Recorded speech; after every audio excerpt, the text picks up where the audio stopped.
Welcome to the Novel Honey Shelf, where we read, share, and encourage one another to grow in grace and in knowledge. As we jump into 2025, I want to share the tag today called the New Year, New Me tag. So I'm going to be looking down at the answers I wrote for this tag. It was originally made by Kevin, and I'll have his link in the description. The first prompt for this tag is one related for many to New Year resolutions, which is fears. So many people want to overcome a fear. And this asks, what is a book from my 2025 reading goals that scares me? The book I have for that is Western Philosophy from Antiquity to the Middle Ages by James Jordan. And this book scares me because you can see it is as plain as they come. This was actually a college book for a history class I took, and it is nothing but words, full pages of words. Words, and when we do the Italians, we have a few pictures.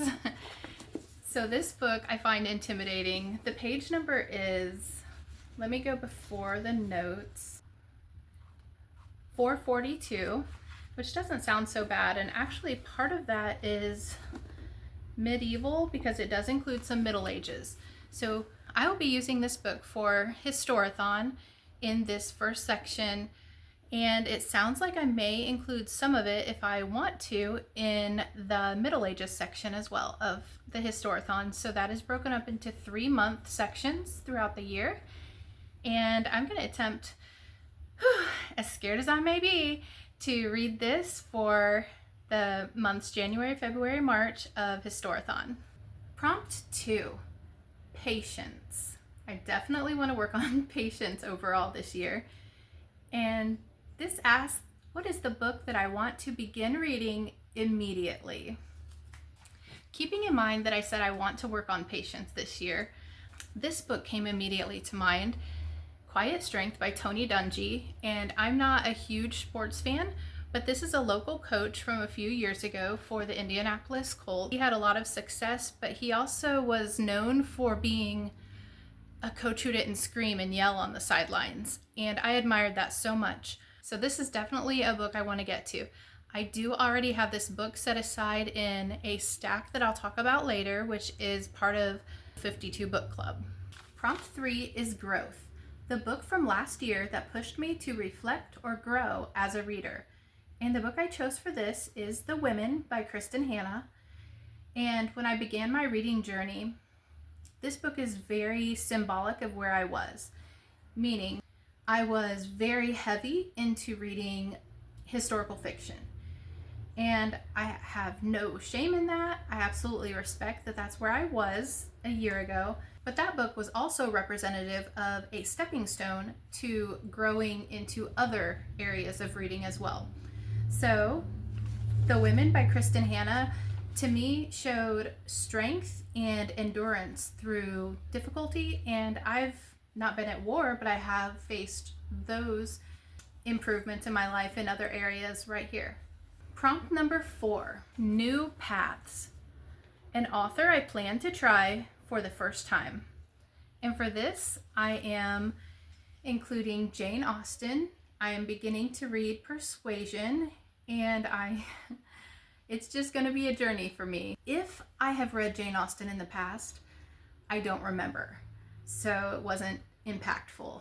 There's a chance that I was assigned some Austen throughout high school, but I feel like I would remember at least a little bit. So I really believe that this is my first attempt at Jane Austen. Prompt 5 is self-care, a series that I revisit for comfort. So a series of books that I revisit for comfort, I am finding to be one that I've mentioned on here before, and I first read in the 6th grade. I read the book from that series, which was number 2, and it had won a Newbery, so it was included in our 6th grade suggested reading. And that book was called Dicey's Song, and the series is called The Tillerman Cycle. And basically it just means the series, and that's written by Cynthia Voigt. So as an adult, when I attempted to reread Dicey song, and I realized that as a kid I didn't think that it was in a series, but now I know, so I'm reading through that series as well. And you'll see that come up throughout 2025 for me because I've only read the first 2 so far. Prompt number 6, Forging Ahead. My favorite debut book or the first book in a series that I read in 2024. So one series that I read 3 or 4 books in, I'll have to look at the list again, is the Finley Donovan series. So I'll show you what those are called. So here are those titles. And one thing I love about that series is that even the minor characters are clear and very unique from one another and memorable. I love that, this is in no way a spoiler, but Finley Donovan has a nanny housekeeper that ends up living with her, and the housekeeper's a cousin or uncle owns a car repair place. And even that like secondary or third tier minor character has a memorable way about him. I really appreciate that in those books. They're fast read, they're kept sort of upbeat and fun, but one thing about that series that I do prefer is to space them out a little bit. So those are not books that I prefer to read back to back. I did do that with 2 of them, and I felt like they were a little too similar to do that with, but as long as you put a few books in between them, then read the next book, they're kept feeling fresh and fun. So that's the Finley Donovan series. Moving on to number 7. Prompt number 7 is goals. Do I have a specific reading goal or challenge for 2025? And I will link below the video where I share what I'm doing for 2025. And for some people, I'm doing too much. For me, I'm doing just the right amount. And I can always modify it. I don't feel that I am blocked in. It's not cement. This is sand that I can move where I want it to be. But what I'd like to share right now that I'm doing that I think is kind of fun is a couple of the challenges I'm choosing to take part in. I'm doing double, meaning I'm doing a regular, you could say, adult book, as well as a middle grade and YA young adult version of the same. So for example, with the 52 book club, I have regular and middle grade, separate 52 books that I'm doing for each, as well as the buzz cover version. So there are 2 coming from that channel. One is the buzzword, and I'm doing just one. But she also included this year buzz cover, where we look for something on the cover of the book, and I'm doing both YA and regular from that. I'll explain some more of that in a few minutes. First, prompt number 8, breaking walls. What is a non-book related goal that I have for this year? So I jotted down 3.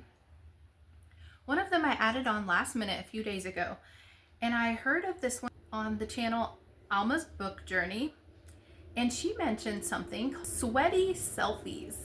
So I'm gonna find a friend or 2 and see if they would like throughout the year to share sweaty selfies. I know it has to be somebody that you don't care if you look good in front of, right? That's okay. I think that inspiration for me will be huge, because that's kind of like the next best thing to actually working out with someone.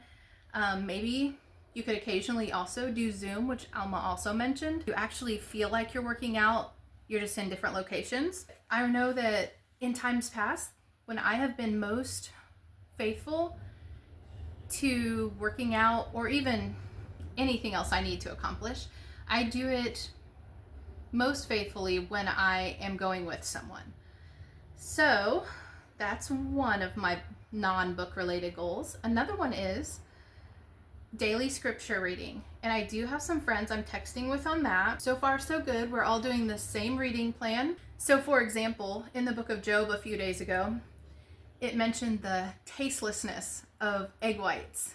I know, the Bible's full of funny stuff.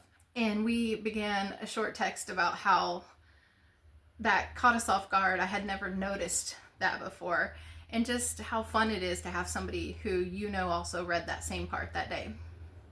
The third non-book related goal is an extension of the one I just mentioned, which is to have a few small friendship groups of trusted people, whether it's virtual or in person, who I then create text messages with. So right now, for example, the friends I'm reading scripture with, there are only 3 of us on that text group. It's always meaningful. It's never someone adding in who you have a number and no name to. Another group I have is 3 younger moms who I enjoy getting together with, and they're a totally separate text group, and that comes in ebbs and flows, frequency, and then maybe not so much for a while. And then I mentioned this because I want to warn you not to allow yourself to get discouraged, especially in the coming year. Go ahead and decide now that if you're in any text groups, like this next one I'm going to mention, that you'll go ahead and silence those, or just pick and choose when to read and when to respond, because you're not required to do either. So a third group I'm in is moms more my age, who we end up being in the same location every week, and I understand that I don't have quite the same level of natural clicking as I would love to.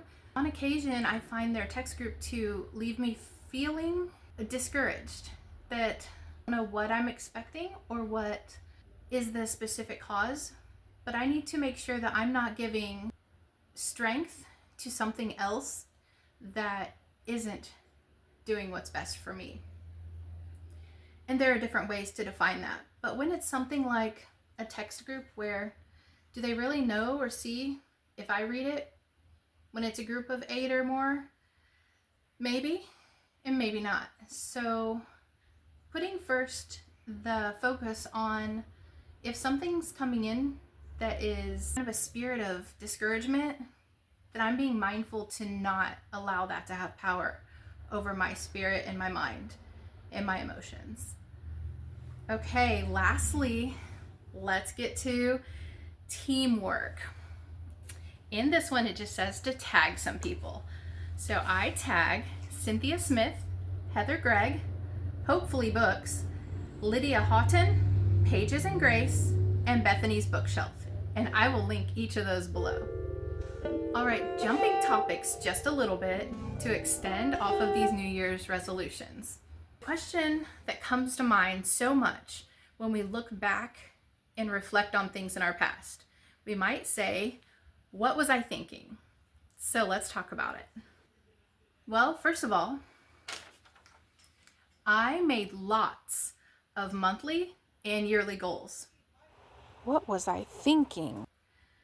First, I perform better when I have an agenda or a to-do list. I saw this in myself in college when one semester I only took the minimum number of credits to live on campus. I did not do better in those classes. I had too much free time, and I wasn't using my time to its best because there was just not enough structure for me. So having a lengthy to-do list while keeping it flexible is definitely right for me. More specifically, in the 52 book club I mentioned earlier with this book by Tony Dungy, how did I specifically work this? How was I thinking? Well, I literally took, for those 52 prompts that are in that book club, and I chose about 2 books per prompt. You might be thinking right now, that's 104 books. Yeah, it is. So some prompts I only found 1, some I found 3 or 4, and couldn't decide which at the moment to narrow it down to. So approximately 104 books are sitting right now across the room from me in some stacks for the 52 book clubs. There's more. Those are just the regular books. Remember, I'm also doing a middle grade version, so I have another 104 books in another spot that I've already pulled and put together, 2 for each prompt approximately. So that's 104 books plus 104 books-ish. What I did was, let's say that I have a book in my 52 book club that also would fit perfectly with the September buzz cover. For example, I pulled that book aside and I went ahead and wrote it down in my September list. Why would I do that? Does that seem too strict? Well, if I could read that book in, let's say, August, instead of waiting until September, I now get to September and need to find a buzz cover book still. So this is making those 104 books stretch out. 52 of them will go 52 book club list. The rest are books that I'm obviously interested in because I pulled them aside. That then gives me the option of easy to find books that I've already shown interest in to fill in other spots in other challenges. Why? Well, here's the thing. If I keep track, that will help guide me. But again, this is like flowing through sand. I can always change my mind. If it's a bird that I need to be on the front of a cover and the month comes, September, let's say, and I don't want to read that bird, that might not be the right prompt, by the way. I don't have to. I am perfectly free to go find a different book. But what if that's on my 52 book club? And now I'm not fulfilling that prompt. That's okay too. I can find another book for that. Again, it's okay. These are being set aside to help guide me. Now, another huge motivation of why I took the time to pull out about 104 books twice is because my goal for the 52 book club is to use only books that I own. There will be a little bit of sway in that in order to possibly read the next book in a series or to read a Newbery that may fit a prompt. The Newbery is for the children's books that win awards based on certain criteria. Another New Year's change that was made was that I changed my YouTube name and profile picture. What was I thinking? Well, let's find out. Channel name and profile picture that I had in 2024 fit exactly what I needed then to have the motivation to begin the channel and to begin talking to each of you and to grow into what I am today and what I'll continue to grow into in the future. As I've grown, specifically through reading, I want 2025 on this channel to reflect that update. So, what is this new channel name? Well, let's talk about it. This is the first regular, we could say adult, not middle grade and not young adult, book that I've read this year. It's actually the only one. That brings us to our third statement that I made for my new year. I am not going to make a YouTube video until I finish this book. This is the book I began on New Year's Eve, and I allowed myself to begin it, and I've set a goal. It was somewhat random. It was mostly because I really wanted to start reading this book. But if I begin reading on New Year's Eve a book about books, it can count for the new year. So why would I make such a promise to myself to not make any YouTube videos until finishing my first regular book of the year? I mean, really, what was I thinking? First, I wanted to prioritize reading, and I want to make videos to share my love of books, not the other way around. Not making videos and just reading books to fill in time. The books are the priority, and the communication comes next. But I'm not just rushing through the book in order to film a video. Number 2, I want to see if taking a short break from video recording caused my desire to make videos to decrease. And the answer is no. I've been looking forward to coming back and talking to you all about these books so much. And I'm excited that I waited and gave myself this little testing of sorts. Thirdly, I want to begin January with a good reading start. I am not reading to have a big number to tell you, although I may have a larger number due to reading a lot of middle grades. And as you'll see, even younger than middle grade. That's okay. Let's talk about this book because it is the one that influenced this new channel name. This book was written in 2009 by Lawrence Cosse. In 2010, it was then published in English after being translated from the French by Alison Alexander. This book has definitely inspired me to want to read more translated works, and I will be the first to tell you, had I realized it was translated from French, I may have never given it a chance. I have a huge love for the Spanish language and culture, and I am kind of a wimp when it comes to French. They have so many words with so many letters, and half of them don't make a sound, and I just get all confused. Well, obviously it's translated. I didn't need to worry about that. But there were a lot of French words in here by the sharing of book titles. I was able to just take what I could from that. But this book has truly impacted me. My channel name, as you saw, is the novel Honey Shelf. And in English, I realized the word honey means more than the stuff bees produce. It can be referred to as slang for a female, other things like that. That's not what it means here. I want to read you the quote from the book to tell you what it's talking about in a novel bookshelf. In chapter 12, this quote takes place. He showed them discreetly to the little corner in the bookstore that was still valid. 2 shelves where, at his own risk, he had brought together the best of his selection. He called it the honey shelf. So the idea of the honey being this place of delicious beauty in books, the spot where no matter what's around it could be chaos. There could be a hive of honey just waiting to be found. So that's what I'm hoping this channel will be and reflect in me and grow in me, that place of beauty and tastefulness and the enjoyment of books for growth as well as deliciousness. Why are we comparing books to food? Because they did in the book. It's okay. For me, a novel bookstore is a book that I can't wait to read again, and a story that definitely took a twist that I wasn't quite expecting, even though in my gut I felt a bit of what happened coming.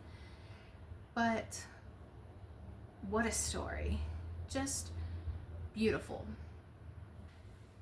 So along with that, what else have I read so far in January? Let's take a look. The very first book I read was very easy because I wanted to read something on January 1st. So I read a picture book, Mary Poppins. This story is by P.L. Travers. And I also was excited to go ahead and read a book that was set somewhere outside of the United States in order to get my map started where I am showing where all I travel. I've made a decision about that map. First is that I think I'm going to divide my map and actually have a couple of different maps, one for each century. Next, on the map, I'm going to use different colors. Middle grade and below, and even young adult. Some young adult may vary back and forth, whether it's placed just up to my judgment as a young adult, middle grade versus young adult, adult. So for example, when I make my map, if these two are both on the same map, one would be perhaps colored in green and one may be blue or red. Okay. The book of the year that I read was a Newbery. I also was excited to get started on my Newbery list, and it's called The Great Fire. This is about the Chicago fire in the late 1800s that destroyed much of the city. Now, as I said, it was the 1800s, so they didn't have all of the fire trucks like we do now. The town was very dependent on bells to be rung by different individuals throughout the town, and there was just a lot of miscommunication. This was not the first fire. This is a big thing I learned. There had been lots of fires recently because it was a very dry year. What made this one get so large was the wind that kicked up that day. This continues one of my series by Gary Paulson, The River, and if you've heard of the book called The Hatchet by Gary Paulson, it won a Newbery, and this comes in that series. Another Newbery is Nothing But the Truth. This book by Avi was influenced by him going around and speaking in schools, and when he would sit in the teacher's lounge, he tells this right at the beginning, that he would overhear different topics. And an idea for this book of how a student may or may not clearly communicate based on, childhood and early teenage emotions.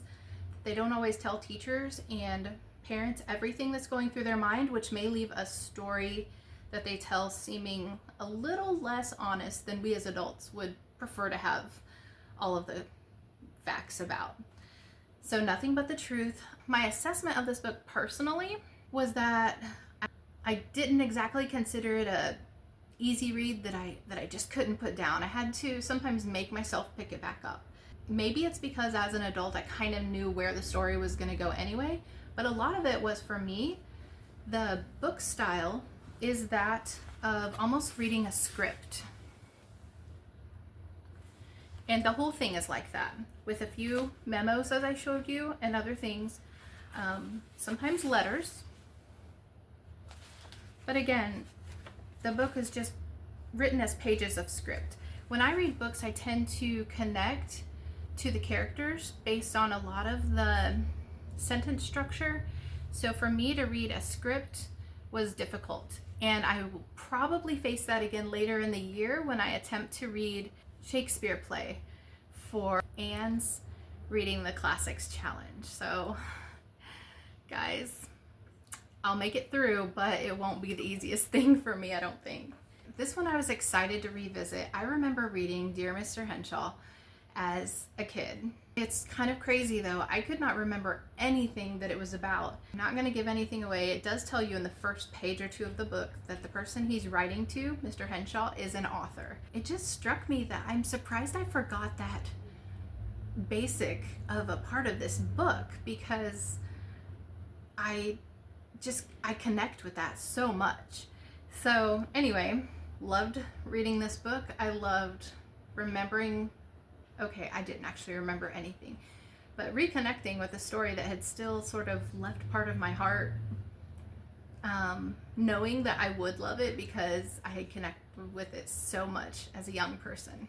Another thing I learned about myself is I'm really not into these types of books. The basically cartoony books. Maybe I'll try one of the ones that is a classic novel put into this form. But this one I checked out for the children's part of my 52 book club because the first prompt is a pun. So this is called The Bad Guys in Do You Think He Saw Us? So saw us as in dinosaurs. And the play on the words, do you think he saw us? Because they're trying to figure out if the dinosaur could see them because he was potentially going to eat them or something. Having said all that, you can see here it says that there is a major motion picture made. And I was working through this and I kind of carried it with me to a family time eating out at a casual restaurant. And I was asking my family's opinion of this book because it's nothing like anything I read. And actually my daughter, who's not really young, said that she had seen this motion picture wherever it had played, that it wasn't bad, it was funny. So some of it just comes down to this kind of book just isn't my book, but maybe I would have found the motion picture something to chuckle at. I don't know. We'll see. But I will not be squeezing a whole lot more of those into my reading list on purpose, that's for sure. Okay, so last but not least, what is coming up for this year? Let me know if you have any really fun or interesting things that you're working toward this year. Will you be doing a sweaty selfie with someone, or do you have a book that you're really excited about? And if you want to, go ahead and watch these videos in the channels that I'll link below that I tagged. Go encourage someone.